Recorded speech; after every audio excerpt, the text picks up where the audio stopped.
Good evening, ladies and gentlemen, boys and girls, and welcome to the latest episode of the Hard Compound Live. For those of you who don't know, I'm Rich and I run and operate the Hard Compound. We're a one-stop shop for all things motorsport on Facebook, Twitter, Instagram, and YouTube. So just search for the Hard Compound on any of those platforms. We put out 2 or 3 posts a day in the form of race reviews, race previews, any breaking news, any car or bike livery unveils, throwbacks, birthdays, all that kind of a thing. Yeah, we do that, as I said, 3 times a day: Facebook, Twitter, and Instagram. And we also do live videos such as this one. These are streamed on our Facebook, our Twitter, and our YouTube channels. And they're automatically saved for you to watch back. They're in the video section on Facebook and in the live section over on YouTube. This is the 110th or something live chat that we've done of these. We've had a number of fantastic guests on. I'm not going to name them all. You'll be glad to know. We've had some like racers from past and present, from the world of F1, from sports cars, from IndyCar, from the British Touring Car Championship, World Touring Car Championship, the W Series, bikes, the world of rallying, etc., etc. We've been honoured and privileged to have spoken very recently with Mr. Hans Stuck. We've also spoken with Mr. Mario Andretti and with Jackie Ix, with John Watson, with guys like Ari Leyendijk, with like Karen Chandhok, Alex Caffey, Martin Donnelly, Emanuele Perro, Carl Wendlinger, guys like Paul Page, Alex Palou, Will Powell, Vincent James, many others. We've also spoken with some top ladies from the world of motorsport, not that there's any separation. We've spoken with former racers in the W Series, such as like Sabra Cook, and with Sarah Moore. We've spoken with NASCAR racer Natalie Decker. We've spoken with Catherine Legg and many others. Obviously, as we know, Catherine Legg is racing in GTs at the moment, and she's also done some single-seater racing, which brings us on very nicely to our guest this evening, who has also done that. She's currently racing in the F1 Academy with ART Grand Prix, and has raced in the British F4 and the ADAC F4 Championship out in Germany, as well as been very successful in GT racing, as I've said. So without any further ado, please join me in extending a warm welcome to Miss Carrie Schreiner. Hello, thanks for the invitation. Carrie, how are you? I'm quite good, and you? Yes, very well, thank you. Much appreciated sparing your evening or the next hour or so to come and have a chat. It's been great to have you come on. We always like to get people on who have done a lot of racing in lots of different series and have got lots of experience, and you've done it before the age of 25, so it's very impressive. That's true, yeah. I'm racing since 14 years now. Started with 10 in karting, and it's 6 years there, and since I'm 16 years old, I'm driving single-seater, or I started with single-seater, and yeah, I mean, you will ask me more about this later. Yeah, I mean, it's amazing what you've done. And am I right in saying it's your birthday? Is it tomorrow? Yes, it is. Yes, happy birthday for tomorrow. Thank you. I should have said that off air. So I'm still 24 at the moment. You're going to have the party tomorrow, yeah? Yeah. Yes, thank you very much for coming on and joining us. Obviously, to the guys and girls who are tuning in already, if you have any comments, put them in the comment section, and we'll see them hopefully as you type them. So we'll try and work them in. But I guess the best place for us to start is right at the start with you. Obviously, you're from Germany, a town on the border of France and Germany, right over there in the west of Germany, like Saarbrücken and all that. I've worked out your nearest racetrack was Hockenheim, I think. But so where did your interest in the world of motorsport come from? Yes, I mean, meanwhile, I'm living near to Cologne, so the closest track is Nürburgring. But Okay. before Hockenheim, But my dad was an amateur racing driver, so I grew up on the racetracks. So my first track was a kart track, not a car track. So yeah, but next to Hockenheim and Nürburgring, most of the tracks were quite far away. So yeah, of course I did drive the most in these tracks, but I drove nearly every tracks in Germany and also quite a lot in Europe. Yeah, I mean, and you're very lucky. I mean, in Germany, you've got some fantastic circuits and tracks, which we're going to come on to. But obviously, you said you started obviously in karting, like so many did before. You were quite young when you started, weren't you? Yes, I was 10 years old. I mean, I guess, was it just with your father being an amateur racing driver? Were you always like wanting to compete, or was it just for fun to start with? Or when did you first start thinking, I want to win now? No, I tried many sports when I was younger, like football, table tennis, dancing, and just when I tried karting, it was the only sport where I was really with passion behind it, and when it was worth it to drive like 300 kilometers to a racetrack and to train every week. So suddenly I felt the feeling that I want to be successful and that it's okay to train so much or to put so much effort into something. Yeah, I think because when you try lots of things, you think, no, don't want to do that, don't want to do that, and then, but obviously with racing, it kind of got you in here, and it was the first thing that you really wanted to do. Yes, I just drove 1 or 2 years, and then my third year I won a big championship in national German championship, as still the only female in Germany. So yeah, I think that was the point. 2012, the IDSC Kart Masters, where I knew I just want to try more, not only kart racing, also car racing later. So yeah, that was the point where I thought, okay, maybe I'm not so bad. I mean, I guess when you win a championship and have some success, it kind of gives you more motivation to go on and want to do more things. I mean, I've got it here. Was it 2012? It was the X30 junior title in Germany, the national championship. I guess, as you said, having won that championship, did you then think, I've won something in karting? Did you then want into cars? Was that the natural thing to do? Yeah, I mean, I knew that I want to do it at one point, but of course, I was not ready for this because I was only 14 or 13, I don't know. And so, yeah, I just collected more experience, and then I had, but a few years later, I had my first tests. What was not that easy in the beginning because suddenly it was a proper race car, which is really, like, compared to car, heavy, heavy steering. It's just completely different, and I think I was just not strong enough in the beginning, so it was quite a challenge. But I trained a lot, and of course, when I drove the German Formula 4, the field was really, really tough, really competitive, with more than 30 cars in the field. So yeah, it wasn't easy, but I think I had some good races, and of course, I learned a lot there. Yeah, absolutely. And that's often the best place to learn is on track. It's with such a big grid. Obviously, you don't want to be racing at the back, but as you said, with it being so physical, physically demanding and so competitive. But obviously, you've worked your way through, and we're going to touch on that shortly. I'm always interested into how people make the change from karting into cars, because it's a big jump, not just with the car, but with the money side of things. You joined Formula 4 with the HTP Junior team.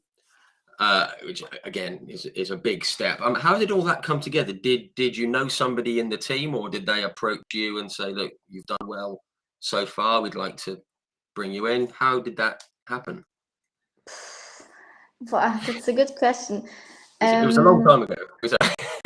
I know I was testing with another team before, which Okay. I knew from karting, the guys from the team, but I don't know how the contact came, but suddenly I had the chance to join the team. Normally they only had 2 cars, but then they were interested in a third car with a girl. So yeah, I can't remember really, but suddenly I was part of the team, and then yeah, I was into it. But Yeah. I can't tell you anymore how the contact No, that's came. fine. I mean, it must be sort of nice. I mean, there's the opportunity that's come up. They wanted, to have a girl in the seat, which is, to race against the guys, Yeah, which I think everyone thinks that's how it should be. But we're going to come to that later. yeah. But I guess you didn't have any expectations going into that first season. It was just a case of getting used to the car and, how heavy it was, and just having a season to get used to it, I guess. Mm. Yet, I mean, I was quite good in karting. Also, yeah, in competitive fields. But so I also thought maybe I won't be too bad in single seater. But I really underestimated it. It was so strong and competitive. Yeah. But yeah, I needed a few months to get used to the car and everything. Yeah. But yeah, at one point I came closer and closer. So I think my best result was in the British F4 series in my second year. I had a few top 10 results, and my best was 4th place at Truxton. So I Yeah. needed a bit of time, but yeah, especially in the second year, I had a few highlights.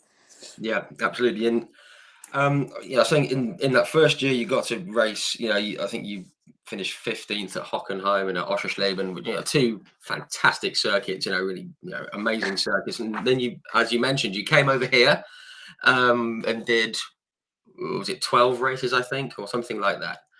I was actually at Thruxton when you finished 4th. It was for the British Touring Car Championship weekend.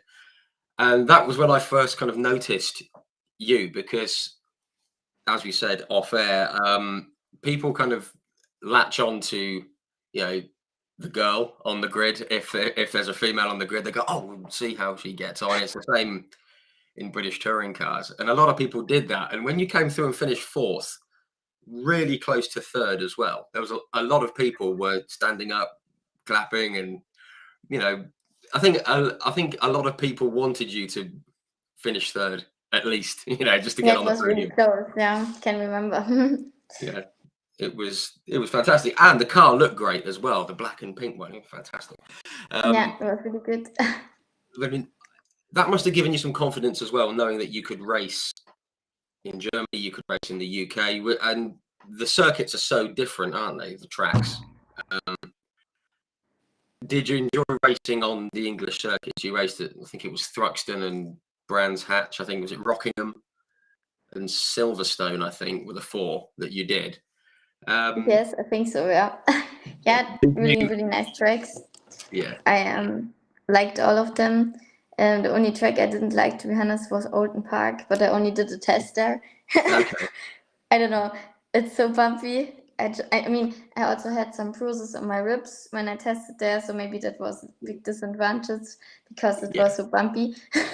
But yeah, no, I had also the chance to drive another year in British F3 after that, with Okay. double R also. But yeah, I mean, it was a difficult decision for me because I didn't have the feeling that Formula One is possible for me, and Formula 3 was already so much more expensive. Right. What was maybe possible in Britain, but not in the FIA F3, Sure. FIA F3. So yeah, we thought. Luckily, I got also a good offer from Asia, from the Lamborghini Super Trofeo, Yeah. as Lamborghini Junior driver. So we just decided for this because we thought it makes more sense to make the step from single seater two GTs. 2006, Yeah, I mean, 2017 was it? Yeah. yeah. I mean, I guess when you're younger and you're racing single seaters, you think, right, Formula One, that's where I want to go. But then when you start to understand the money that's involved, Yeah, exactly. it's up there, isn't it? It's a different Yeah. level. So I mean, probably a wise move. I think a lot of people sort of keep trying for F2 and F1, and they're never really going to get there, unfortunately. But I just want to say that in the was it British F4? The British F4 and the German F4, the 2 years that you did it, there were racers in there. I mean, some of the guys that you raced against, it was like Lando Norris was in there. There was like Devlin Di Francesco was in there, Jamie Caroline, Felipe Drugovich, Yuri Vips. There was like Sophia Flörsch raced, Richard Vasseur, Guan Yu Zhou, Mick Schumacher. I mean, it was a really strong grid, wasn't it? And you were running at the front end with all of them, which was super impressive.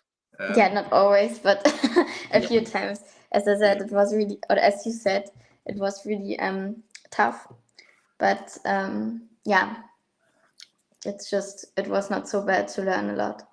Yeah, absolutely, and it's a good place to learn. I mean, lots of drivers, as I said, have come through there. But then a complete change. I mean, you've gone from karts to single-seater F4 cars for 2 years, and then only 3 years after karting, you're in a Lamborghini. I mean, this is a big, heavy GT car. That must have been a real challenge to get to grips with that. Yeah, that was a huge change. Suddenly it was super heavy, the car. Super heavy, lots of power, and it was really hot in Asia. So it was, again, a tough challenge. But when I heard the name Lamborghini, when I had the chance to race in one, I was like super excited about this. I said quite quick, I said yes to this. And but it was again something completely new tracks, new car, not so many test days. So it was not so bad to learn. And also for the year after, I drove my first races in the GT3. So the mix from Lamborghini Super Trofeo with lots of power and not so much downforce, and the single seater together, it's like a GT3 car. So right. Just what I've learned in both series maybe helped me a lot for the next step, what's coming after it. Yeah, absolutely. And I think what people forget, I mean, by my maths, you were only 19, I think, when this opportunity came up with Lamborghini. Yeah. You're going out to race in Asia. Is it your first time outside Europe racing? You've raced in Asia, in the Middle East. I mean, it's a complete lifestyle change. You get to go and travel the world, and it must have been incredibly exciting, especially going out to Asia and like the Far East. I mean, I know that you raced in you raced at Yas Marina and in Dubai in the Middle East sort of section. Where did you race out in the East? Did you get to race at places like Suzuka and places like that? Or? Suzuka, Fuji, Buriram, Sepang. Oh, Sepang! I love Sepang. Sorry, I'm a big motorbikes fan as well, and Sepang is fantastic. But really hot and humid. I'll bet. Yeah. In Shanghai it was. Yeah. So really good tracks. Yeah, some fantastic circuits. Completely different circuits again, just as from England to Germany to Asia to the Middle East. I have to talk about the championship though that you won. I mean, okay, maybe only be a small championship with six races and three wins from 6 races in the Middle East series, and you won that championship. That must have felt fantastic to have won. That was in the second year. That was in the second year, and it was really, really good. I was really proud about this because it was my first championship in cars, because before I didn't win something, and and suddenly I could tell that I win a championship. So Yeah. it was really, really good. But I also won in this year another small championship in a GT3 car in Germany. Yes. So yeah, I had my first little successes in that year, That's 2018. amazing. And it's quite good in like 1 year. You've won a championship outside of Europe and one in Europe, which is, I don't think too many people can say that they've done that in the same season, which is amazing. Thank One you. thing I did want to ask you about, I visited Yas Marina circuit in 2015. And there's the fast section. You go around the hairpin, go on the back, and then there's a big long fast section down to the hairpin at the end, the left-hand turn. What's that like to drive in a GT car? Because I saw some guys on bikes and in some little single seat cars going past, and it looked so quick. It looked incredible. What was it like to drive down that bit and then brake hard into the hairpin? Because To be honest, I didn't like the track so much. Really? I liked Dubai much more than Yas Marina. I don't know why. I think Dubai is just more. I don't know how to say it in English. More round and not so edgy. I don't know. Yeah, it's a bit more I don't know technical, if it's maybe. right, but yeah, difficult. Of course, it was a quick section, and especially in a car like the Lamborghini, no downforce and lots of power. It's not that easy. Yeah, absolutely. I think there's a lot of English motorsport fans don't like Yas Marina, but we're not going to get into that 2021, and we're going to leave that. It's gone. but the Dubai circuit is great. I only drove past it, but it did look like Really a great. nice. Yeah, nice to It's drive. it's where they have the 24-hour race, isn't it? And yeah, that's something I'd like to do. It's nice and warm, much warmer than Le Mans. So yeah, see. Very quickly, you mentioned that second championship in the GT and in the Audi. I can't remember what the figures were, but it was 12 races and you had like 11 podiums and won the championship. And that was just around Germany, wasn't it? That was just the Yes, German. this was only. I think we also had Did you? one race in Dijon.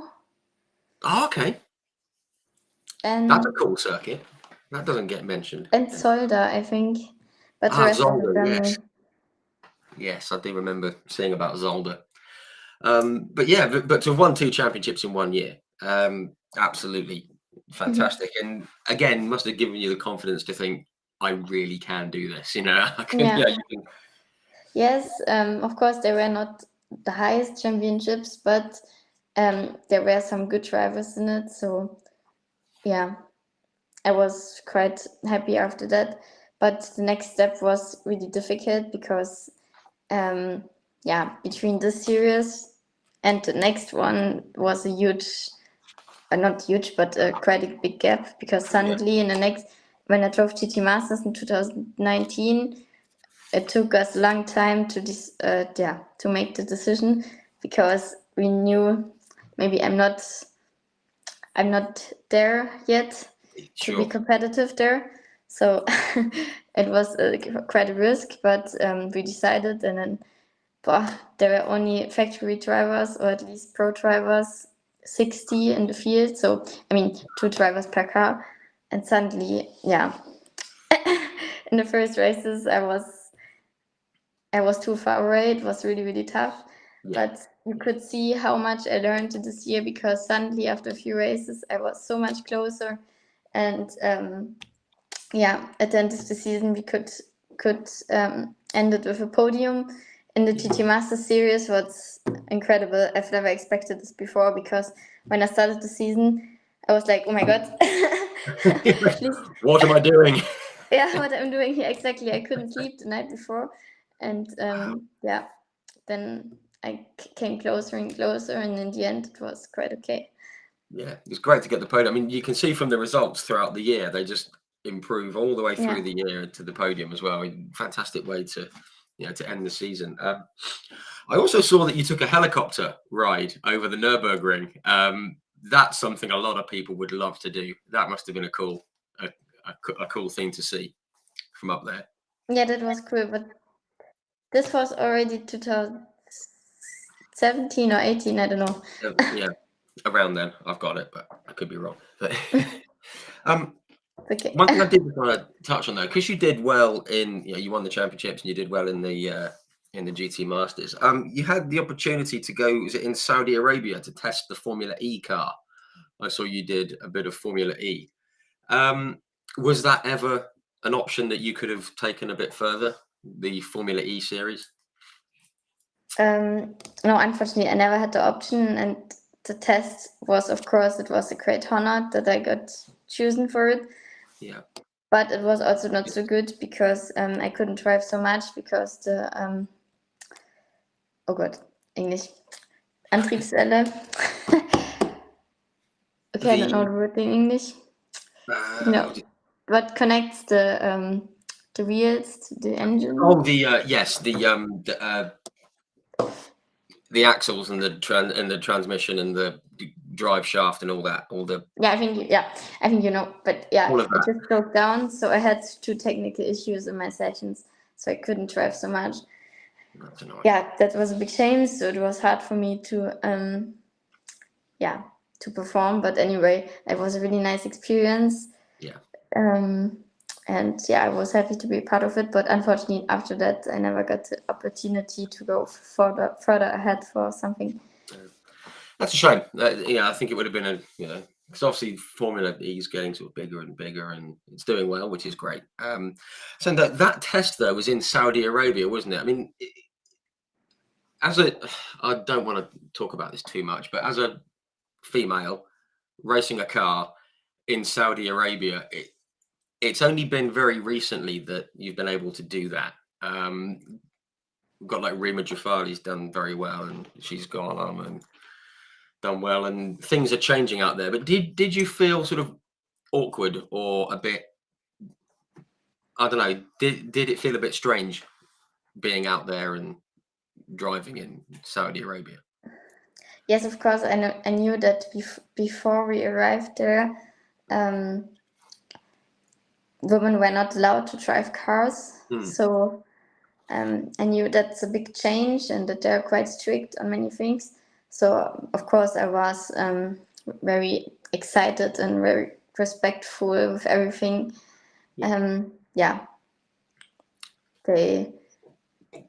everything they have in their religion or And it's their sort of culture, isn't it? Culture, that's a word. So yeah, I was, of course, I was a bit shy, maybe that's a word, but in the end it was okay. I never felt unsafe or anything, so good. Great.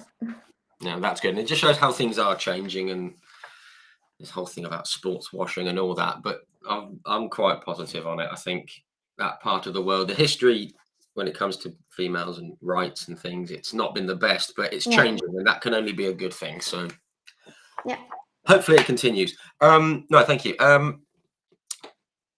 Did you ever want to go down the route of the W series?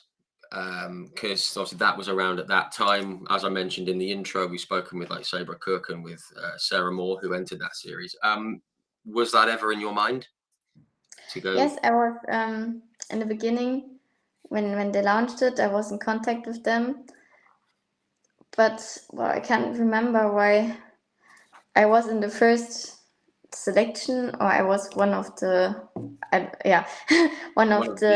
first who were in contact. But then it was the same with the BRDC Formula 3. To that time, I just decided to do GT racing because I didn't see the sense. Maybe a few years after, because I did the same with Formula 1 Academy, I would have done it if I would decide it now, but because I learned quite a lot.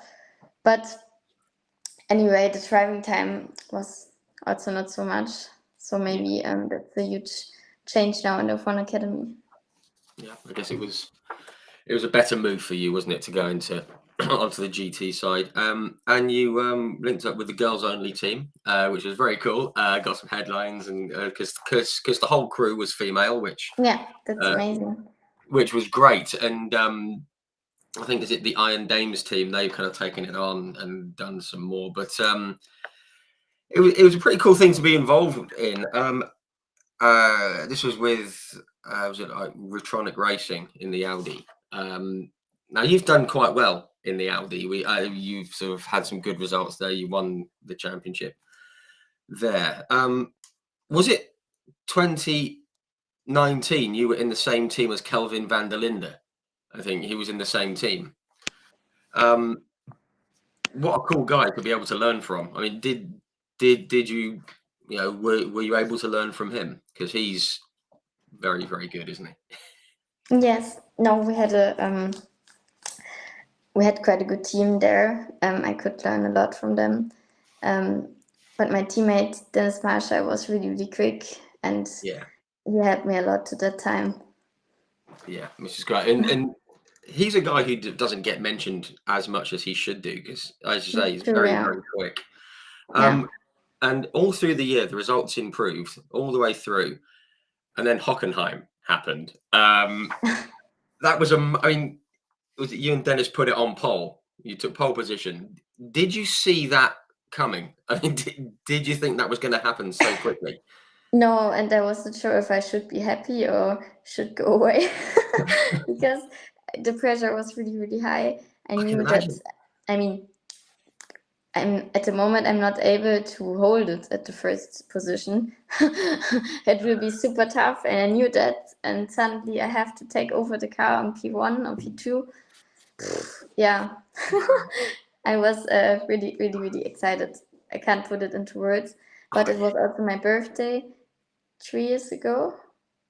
No, 4 years ago. So it was, when we put it on the podium, it was a really, really happy day.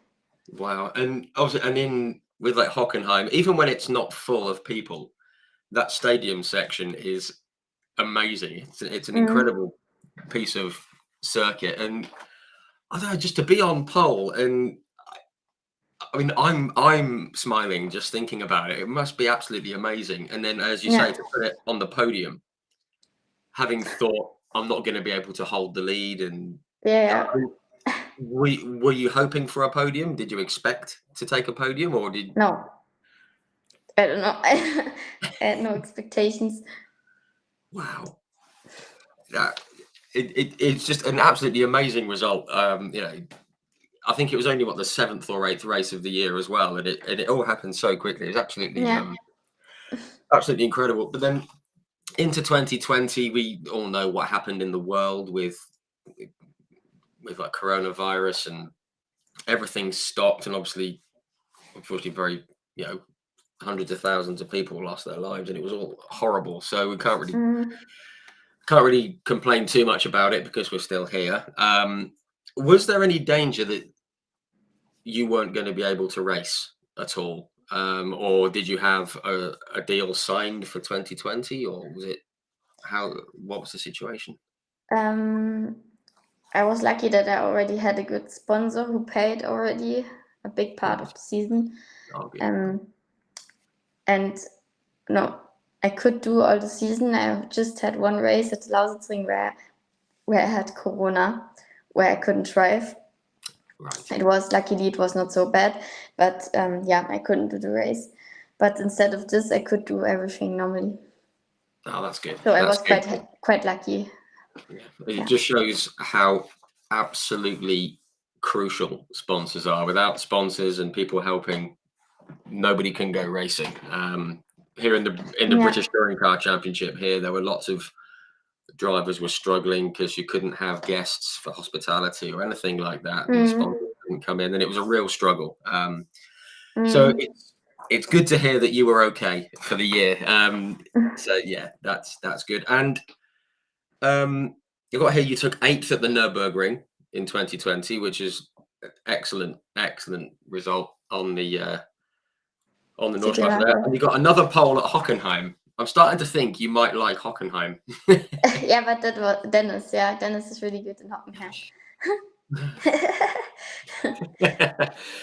And it was, and so you got so the pole. Obviously, finished 10th. Then you got another pole at the like Saxon Ring. Now that is a circuit that people don't talk about enough. I think I mean, personally, from what I've It's a seen, really good track, yeah. it looks brilliant. It's up and down, and it looks a bit like looks a bit like Mugello or Portimao or somewhere, just really up and down the hills and yeah, and you got a pole there. I guess that's a circuit you like racing at. Yeah, Sachsenring was good. I think we finished 7th in the race, what was a good result in the GT Masters because it's so tough. Yeah, absolutely. Yeah. So if anyone's watching and you want to go to a brilliant circuit in Europe that no one knows about, go to the Saxon Ring. Excuse me. I've also said you made your debut in the 24-hour GT series in the Aston Martin Vantage. Obviously, you know, being English, we love Aston Martin. How did it compare to the Audi or to the Lamborghini? Was it again a car that you liked or disliked, or Yeah, was it a bit? I mean, it was just preparation. I used it as a preparation because I had an important test at Mugello after that. So I just used it to learn the track. But of course, compared to a GT3, it's completely different. It's so heavy, and it's just you need a completely different driving style, and you don't go in the car and then you are quick directly. I mean, of course, especially for me, normally I need a little bit of time to get used to the car. So yeah, it was not like going from its own. So it was also quite a different car. But I can't remember the result, but I know that I learned the track because of that. So it was okay. Yeah, good. And like you mentioned, you had like the test at Mugello. I think driving around Mugello in a GT car, that just looks fantastic. I mean, that's a I great hate Mugello, to be honest. Really? I don't You don't like it. Maybe it's easier because I'm watching it. I don't know why, but I drove 2021. I drove the Italian GT, and that was the track where I was the most, and I was always bad. I hated it. In the other tracks like Monza, Vallelunga, it was really not bad. Also Misano, it's okay, but Mugello, I don't know why, but I didn't get used to it. Ugh. It's like Can't tell Alton you why. Park but in Italy. It's like the Italian Alton Park. But yeah, exactly. But very cool to be able to race for the Ferrari like factory team just for a short time though. Again, I mean, I'm just thinking in the space of about 3 years, you've won championships outside of Europe, inside Europe, raced at the Nürburgring, pole at Hockenheim, and you've raced for the Ferrari factory team in about 2.5 years. I mean, that's amazing. Very, very cool. And quite a lot. it might be a silly question, but was the Ferrari good to drive, especially in Italy, driving a Ferrari in Italy? That's what a lot of people dream of. Yeah. No, it was a good experience. Unfortunately, I didn't have so many test days in this car, and it's quite special. It's completely different to the Audi. I always had the feeling it's quite heavy, or it's hard to explain what's the main difference, but I needed also a few races to get used to it, and in the end it was quite okay. I also did a race in the Nordschleife in a Ferrari, 2021. This was really, really good. We had this was directly after the weekend of the 3-hour race at Mugello. And then, I was at the Nordschleife in this car, and it was so good. It was my first time in GT3. This was a really good weekend, and we finished 2 times in the top 10, so it was not bad for my first time. That's very, very good for the first time. I mean, two top 10s in a Ferrari around the Nordschleife, that will do. Just got this image of in the Ferrari going around the carousel and yeah, really cool. Also, while we're on the subject of the Nürburgring, we'll come to it in a minute. There's one bit of circuit. I mean, obviously everyone knows about like Bergwerk because of Niki Lauda and all the other corners that we all know so well. I'm going to try and pronounce this correctly. Is it like Duttinger Her? The big straight back down to the back down to the start finish line. That looks absolutely terrifying going down because it's like that and No, when it's dry, it's okay. But of course, when it rains, it's a bit scary sometimes. When it's heavy rain and then you have to go flat there, I think if you just stay flat out, sometimes it's not working. So, yeah. you have to use your head, not just your feet. Yeah, exactly. But it's the same in Monza when there is heavy rain and you just stay flat out. Sometimes with the okay, sorry, in English the word when there are lakes in the straight. What's the name? They're like standing water. Yeah, standing water. And you do that. Dangerous. I don't know how you guys do it. Honestly, it's absolutely ridiculous. Very impressive though. But just so that was 2021. You're racing in Italy, these fantastic circuits and everything. 2022. It was really hard trying to find out about this because there's not much about it on the internet, and there should be. You were in the Porsche Cup, Germany, in the 992 with Lars Houston. You could say, back to familiar German machinery with Porsche. Yeah. I guess, was the car a bit easier to drive, or was it did it handle better? I always have this thought of a Porsche being a bit more I don't know, easy to drive in the corners or something. I don't know. I could be wrong. Porsche is quite special, but it was much easier than the old one to drive. And this wasn't my main program. I just did it as addition, just to have more driving time, and it was the team for my boyfriend, so I could drive quite cheap, I would say. So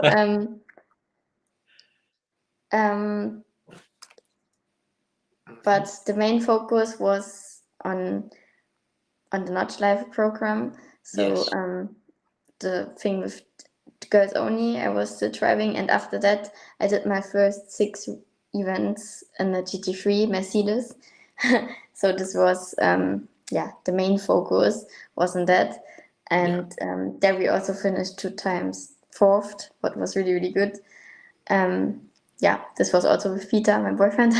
So we had a really, really good year. That was a real highlight. Yeah, fantastic. I mean, you kind of mentioned Peter. It's a lovely story. We'll come to that in a little while. Yes, I just think it's great what you guys do. Thank you. Actually, no, we'll come to that now. It was in the Nürburgring Endurance Series, as people know. It's just different races on the Nürburgring, different lengths and things like that. 4 hours, 6 hours, 12 hours. We did all of them. Yeah, which is great, and all very different, even though they're on the same circuit. But I just think it's such a lovely story with you and Peter. I mean, how do you? Because obviously he's your boyfriend, you're together, but you also race together. I mean, do you ever get stressed or angry with each other when you're racing, or do you think no? Calm. I've got to go home with him. No, that never happened. We always had a good time because it's just a privilege to do it. It's not normal that you can do it. So it was really, really good. Yeah, and every time we sort of see you put something on your social media, or the series put something out when you have success, finishing the top 10 or a podium or whatever. As you say, it just looks like you're both having just the best time ever. It just looks like you're having a great time, and it's so lovely to see. You're just always smiling, both of you. It's great. Yeah, no, we had some good moments last year. Yeah, absolutely. I mean, there was one. Yes, it was last year. Was it the 12-hour race in the Mercedes? Was that the black and yellow car that looks absolutely fantastic? You didn't have much preparation for that event, did you? I think you did a few laps and things like that. Did you expect to do anything? I mean, were you hoping to get into the top 6, top 10, or just finish? I didn't have so high expectations. Of course, I My main target was to drive under 8 minutes. That was my dream, but it was not possible because we didn't have so much time. But I was quite close. Wow. And yeah. Wow. And in the end, I was really close also to Peter, just when it rains. Of course, I was a bit too careful sometimes there. He's much better because he has so much experience. Yeah. And maybe something else I don't have. So, yeah. Okay, yeah. But Move yeah. on.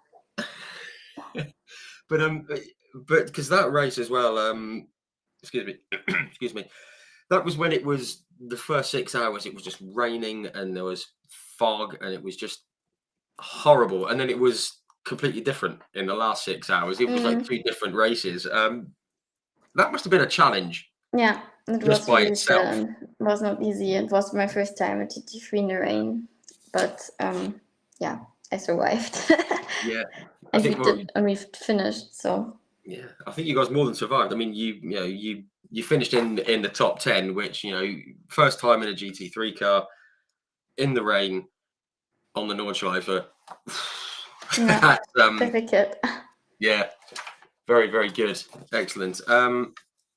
Oh yeah, one more thing because I want to touch on the Nürburgring 24 hours just very quickly. But before that, I saw a video of you in Sweden on the snow doing some drifting and things like that. There's a rally driver here in England called Louise Cook, and she's often done that kind of thing as well. And you had like the Race of Champions in the last 2 years has been in Sweden on the ice and everything. I guess you just had fun, didn't you? Yes, it was really good. Yeah, that was also a really nice experience. Yeah. It's just a memory. This makes memories of a lifetime, so it's really cool. Yeah, and a lot of fun and good hotel, good dinner. It was just a good event. Yeah, I might have to try and squeeze my way into there somehow. Good food, yeah. Have a good hotel, good food, and driving sideways all the time. That sounds good to me. On the subject of like ice racing, we've got the like Trophy Andros, the famous ice racing annual event. I think Ivan Muller has won it 150 times or something. He's there. Is that something that you'd like to try? You like it, the ice racing in the I don't know. I never mountains? got the chance or anything, but I don't know if I get a request for anything. I don't know if I wouldn't say no, I guess. Yeah, absolutely. A cool thing to do. Right. We touched on the Nürburgring 24 hours. Fantastic race, historic, absolutely legendary race. It's up there with like Le Mans and Spa and Sebring and all that.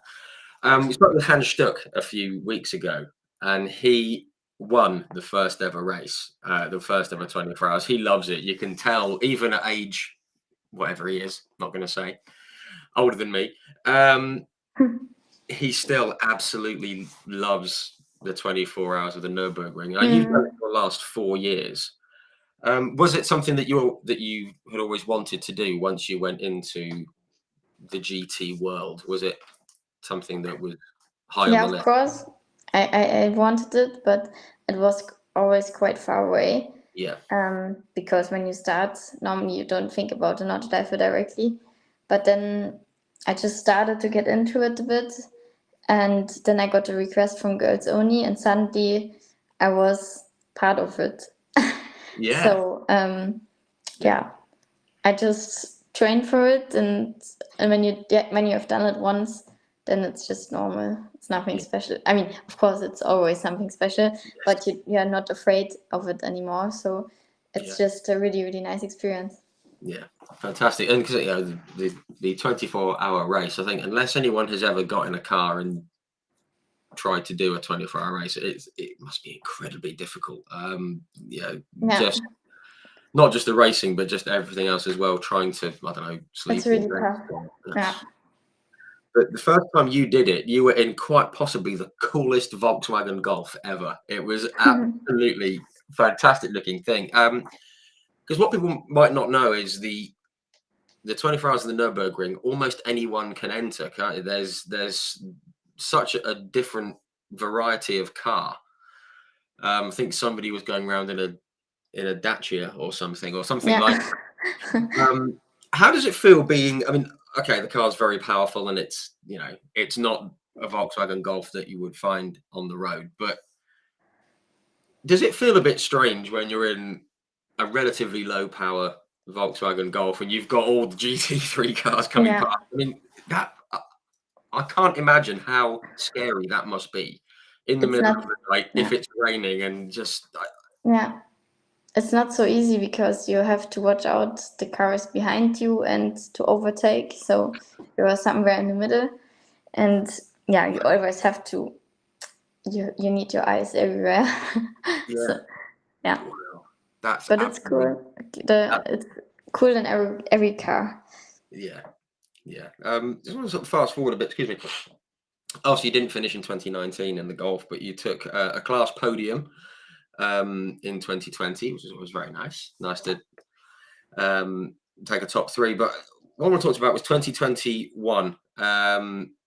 You were in the same team as like Pippa Mann and Christina Nielsen, and there's like Celia Martin as well.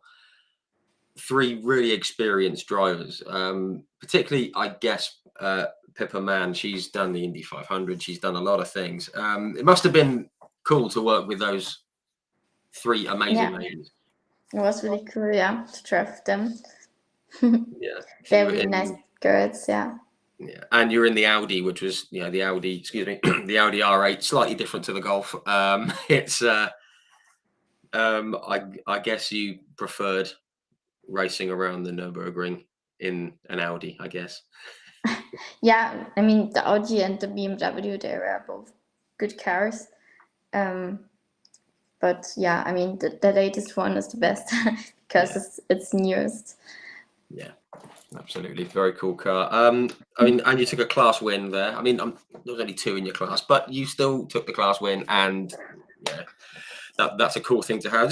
And in 2022, you moved to the BMW again. Really, really cool. Really cool looking car. Another different car for you to race around the Nordschleife. That was with Fabienne Volven, wasn't it? She came in Yeah, and exactly. raced, That was a part of it. which was good. And it was you took third in class, but it was your highest finish yet, wasn't it? Overall, Yeah, that was really good. which again shows progress that you've made. I guess when you're with the drivers and all the crew and everything for 24 hours, I've always wondered this with various drivers. Do you ever get when you get tired and things aren't going well? Do you ever get a bit because we're only human, aren't we? I don't know why, but at this weekend, it's you just survive. Normally if I would go that late to bed and then wake up that early again, you would be dead. But Yeah. there it's just I don't know. You get the energy from somewhere because it's just different. Because just the whole energy from the event is just completely special. Yeah, so the Hard adrenaline to as explain. well. I don't know. You're Yeah, just fitter. I guess you've just got that buzz, that kind of thing that keeps you going because you've got Yeah. the race and the whole team. Fantastic. Love it. Absolutely love it. Right, we have to touch on very quickly your return to single seat racing after 6 years away. I put in my notes, and I mean this in the nicest possible way. When the drivers for F1 Academy were being announced, I was personally most surprised that you were in F1 Academy. And it's a good thing, of course. But all the others have raced, you've got like Chloe Grant, your teammate, and all the others, they've raced in single seaters all the way through, pretty much all the way through. And you've kind of gone to GTs and come back to single seaters. How did it all happen? Were you approached by ARTGP? Did you race already? Did you? Normally I never thought about this to do the series because I didn't know that it's gonna happen, and it's not a plan to do single seater again when you did so many years in GTs. But RT contacted me, and at the first time, I wanted to say no, but then I thought about it and I did the simulator test, and then I had the feeling they really want me. So yeah, I said yes, because maybe it's a big chance to drive the Formula One Women's Series with a top team like RT. So it was hard for me to say no. I had to take the chance, even when I would say I had the worst circumstances, because I had, the last time was 2016. I was sitting in a single seater, so I underestimated a bit, because the beginning was really, really tough. I thought I was quite okay 2016 in the end, so should be okay. But it's so different when you did it. When you didn't do it the last 6 years, it was a high challenge.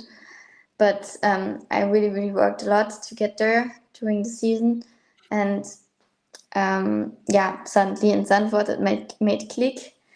So since then I was always in the top 10. I also had a few top 5 results, and of course my best weekend in Zandvoort when I won the race was really good. So that was very cool, because obviously, as you say, it was almost like a big risk, I guess. You've kind of been associated with the GT racing, and then to make the step into single seaters again, obviously with what happened with W Series as well, people were thinking, oh, it's an all-female series, is it going to work? No, it's not. It's a really good series. You have so many test days, 3 races per weekend, top teams. It's amazing. It's a really, really good opportunity for young girls, and I'm a bit sad that I didn't have the chance to prepare better, or just that it didn't came when I was 17.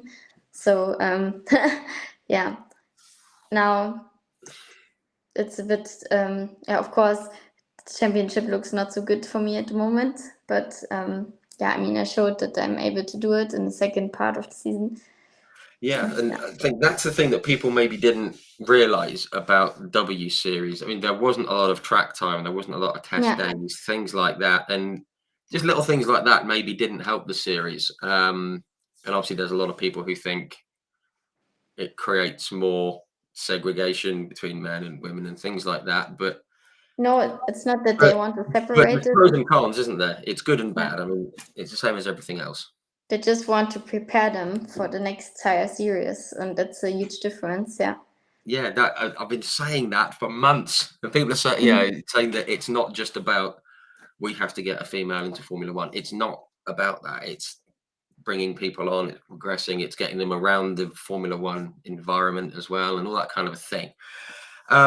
Very quick, I mean, you touched on it. The first half of the season, you were just getting to grips with single-seater racing again, and then Zandvoort, as you said, it clicked, and wow, it definitely clicked, didn't it? I mean, it just.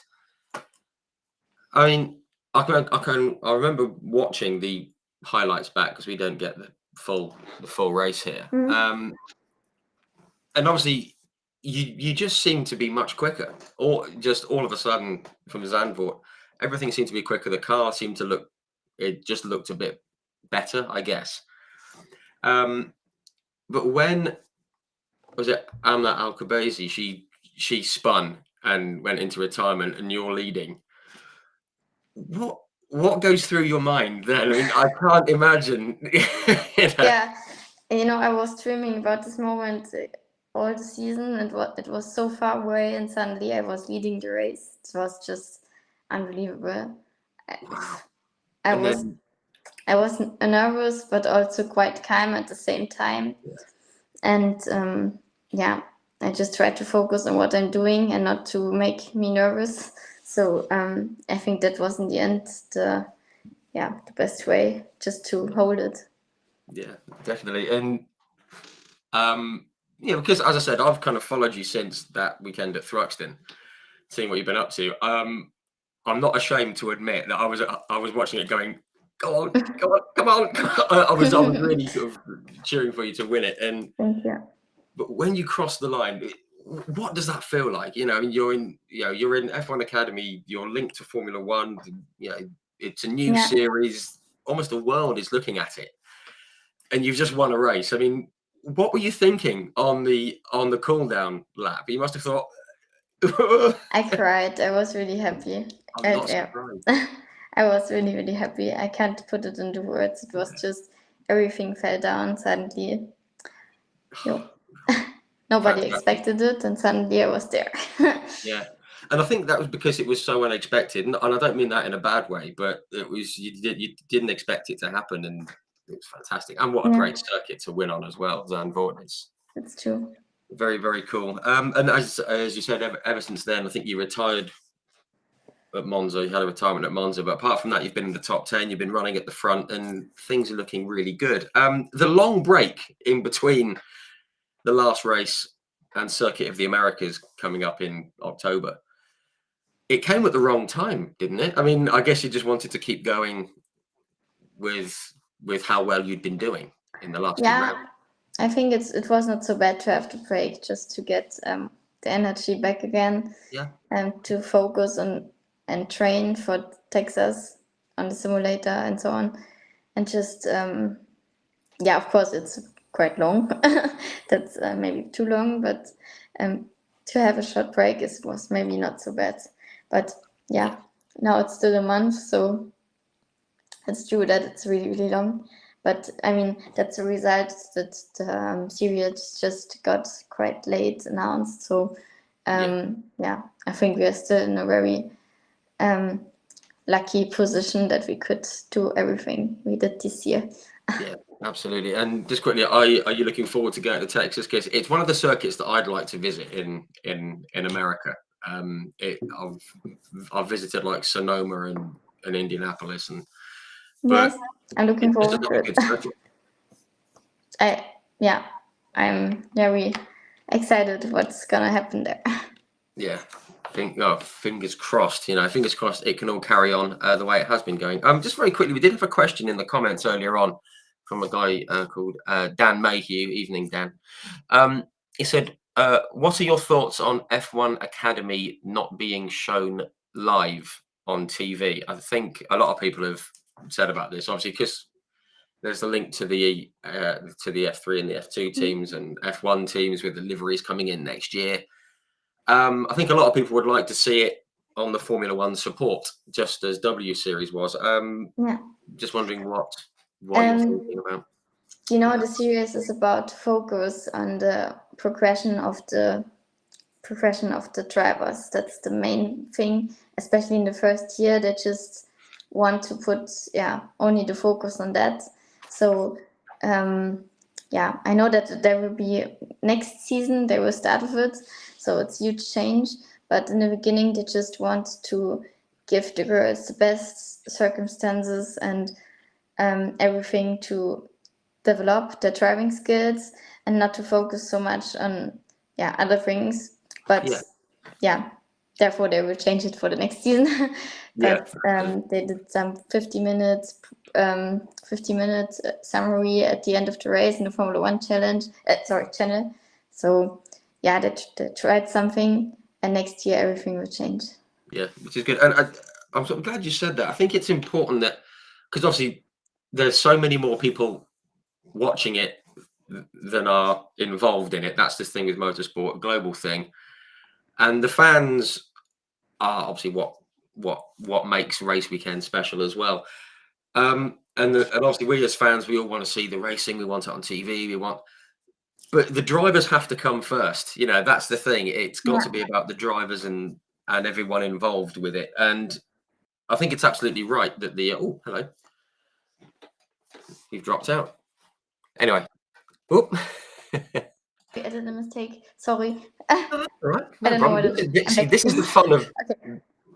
this is the fun of live streaming. It's great. We always Sorry. get things like this. This doesn't happen on the other podcasts. This doesn't happen. It's great. But no, I was saying I think it's in the first season. I think it's absolutely right that it's the focus has been on the drivers. I think that's absolutely the way it should be. True, That was the thing with W Series. Everyone was saying there should be, Jamie Chadwick's won it 3 times. She hasn't gone into Formula One. Where's the progression? But it's been 3 years. Let's just slow it down a bit, Yeah, exactly. Things don't happen straight away. No, great. Well, obviously, wish you very, very good luck for the race out in Texas.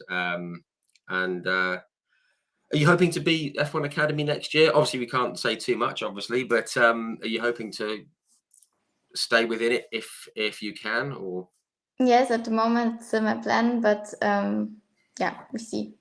I don't know. hopefully, we'll see you in it again next year. Thank you. Which is great. And it's also great that we've got more females in motorsport are getting more opportunities, whether it be racing or behind the scenes, which is what F1 Academy and W Series has been great for. So Yeah. hopefully that continues. Right, we always end up with just some fun questions right at the end. Some silly fun questions that we ask to everyone. So you're in good company. When you were growing up, did you have a favorite driver when you were, like a hero? Sebastian Vettel. It's a great choice. I think it was always going to be Seb, wasn't it?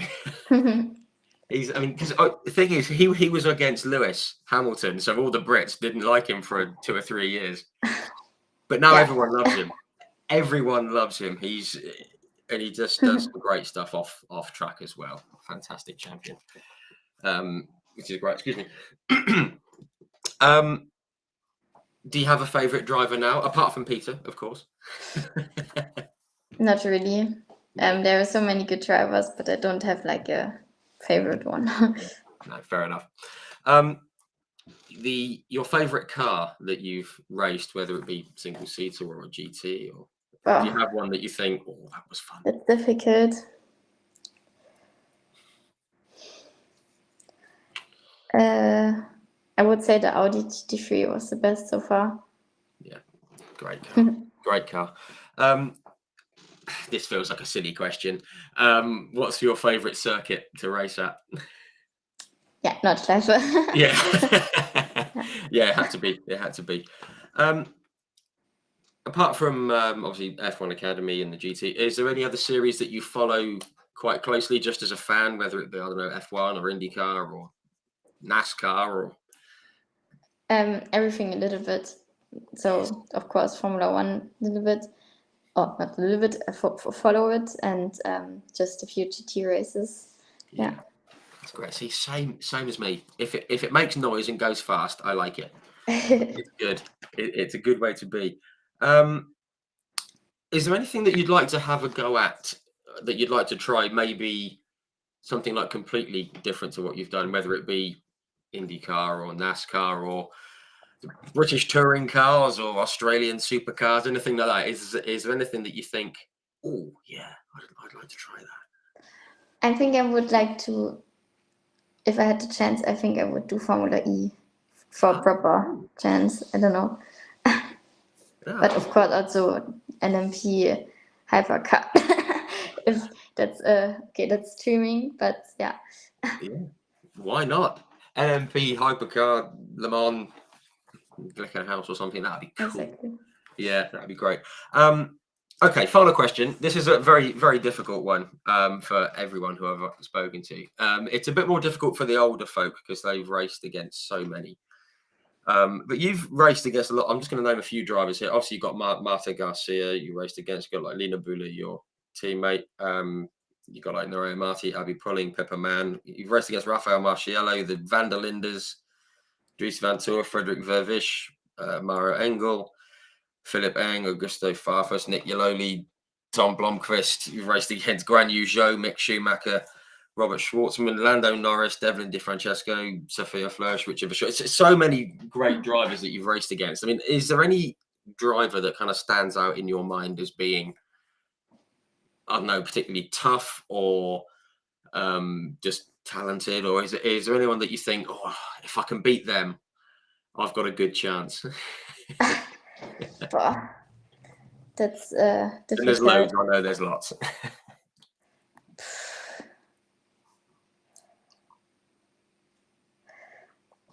I don't know, to be honest. We should just say like Peter. Should we say Peter? Yeah, normally this was my first thought because he says when I'm quicker, he stops racing. So that's and I was a few times quite close. So yeah. Oh well, that's it. You've got to beat him. That's it then. Yeah. Fantastic. Yeah, we said it'd be about an hour. We've gone slightly over, but no. Thank you very, very much for coming on, having a chat. It's been great Thank you speaking too. with you, and you've done so much in such a short amount of time. I'm looking forward to seeing what the next 6 years holds for you. Yeah. But hopefully you can Thank stay in you. F1 Academy for next year. That'd be We great. will see. Thank you. Great, and thanks everyone for tuning in. Much appreciated, and we'll see you all next week. We'll be announcing another one tomorrow. So thanks very much, and obviously, Carrie, we wish you all the very best of luck for the rest of Thank the you. season. Bye bye. Thanks. Good night, guys.